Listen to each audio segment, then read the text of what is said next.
Censorship is actually a word that's being thrown around a lot when it comes to talking about games and basically the way that the internet is at the moment with the whole payment processor situation that's going on.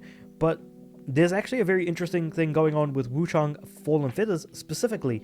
Basically, there is a patch in the game which is going to stop you from killing historical figures and completely change some of the dialogue lines between the main character and those bosses. And this is definitely censorship, because it ultimately does change the story of the game, the concept and the idea that nothing is forever. There's this very specific thing going on in the game, which I'm not going to go into too much detail about, that this dynasty can't survive forever, and eventually is going to die out at some point. And that's kind of the idea, is that the main character is going around and killing all of the main historical figures as part of this very specific dynasty. But instead, for whatever reason, the main character is now not going to kill them. Instead, they'll just get incredibly exhausted. But that doesn't work for the story, and the main character will just say, oh, I'm going to continue your dynasty, or not your dynasty, like your legacy forward or something. But basically, yeah, so in a nutshell, Wuchang Fallen Feathers, players reacted negatively to a new update which prevented players from killing many of its historical figures, changing the plot in the process. And remember, these historical figures are actually boss fights in the game, mind you, so, you know, you kind of have to. And so, yeah. Basically, you're calling, yeah, this is just talking about the actual game itself, talking about the feathering disease that affects the land, and it was during patch 1.5 where this happened, fixing bugs, glitches, and whatever have you, but also making and here's where the actual patch notes kind of come into play. One of the patch notes says, made adjustments to animations, values, and level design for certain NPCs, and AI added dialogue for some NPCs to complete some plots. We will further optimize the exhaustion animations in the future to improve the plot performance. And then players who downloaded the update found out it's no longer possible to kill certain bosses and other NPCs based on real life historical figures. And instead of dying, the characters just collapse in exhaustion. Some of them speak new dialogue to the player, essentially changing the story to ensure the plot still makes sense now that they're no longer dead. And that kind of sucks, because I can't imagine who could probably ever want to ask for this other than people who don't like violence in games, or, God forbid, and I'm pretty sure you know where I'm going with this, the Chinese community or the Chinese government. But there just feels like there's something big going on here, bigger than I could ever really consider or think of, and that's probably what's happening here. So that brings in the Chinese community. So in a thread on Twitter, game modder Lance McDonald heavily criticized the new changes, calling it actual censorship due to pressure from Chinese players who are upset about about the ability to kill historical significant characters from the end of the Ming Dynasty. Okay, you know what?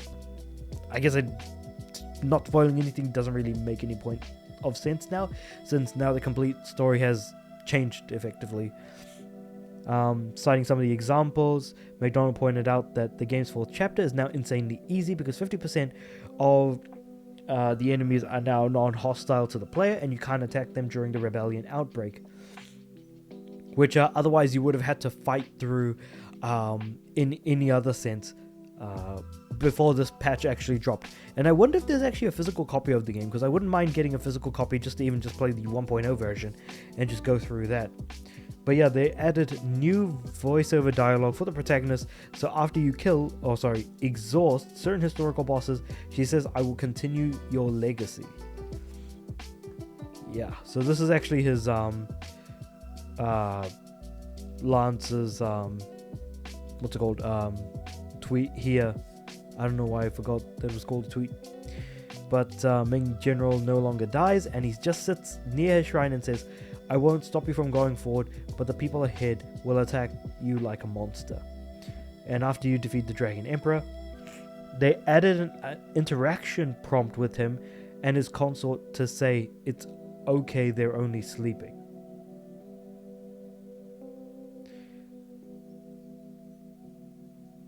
Interesting.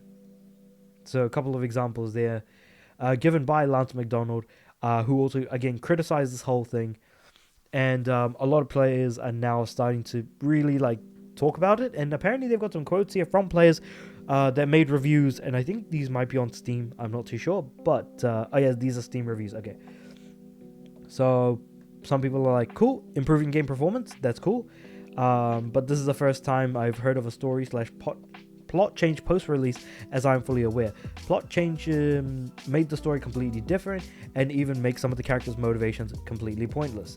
Another one said, love the game all the way up to patch 1.5. Game definitely has its flaws, but in the end very enjoyable. Story was good, combat was great-ish.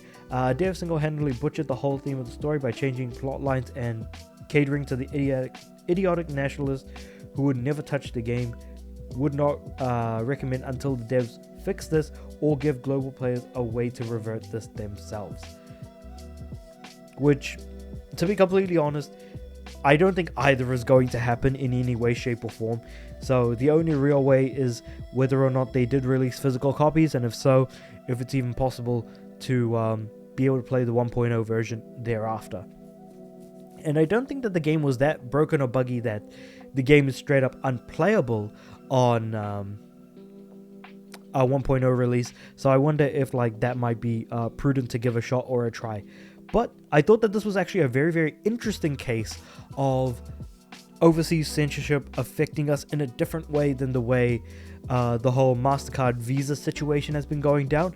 And I thought that this might be an interesting one to talk about because, yeah, there's a lot going on here. There's a lot we can kind of think about, poke a finger at and be like, that could be it, or maybe this, or however things are being presented in some way, shape, or form. But it is interesting nonetheless. With all that being said, though, I want to hear your guys' opinion on all of this. Like the video if you liked it, subscribe to the channel. I'm aiming for 500 subs by the end of the year.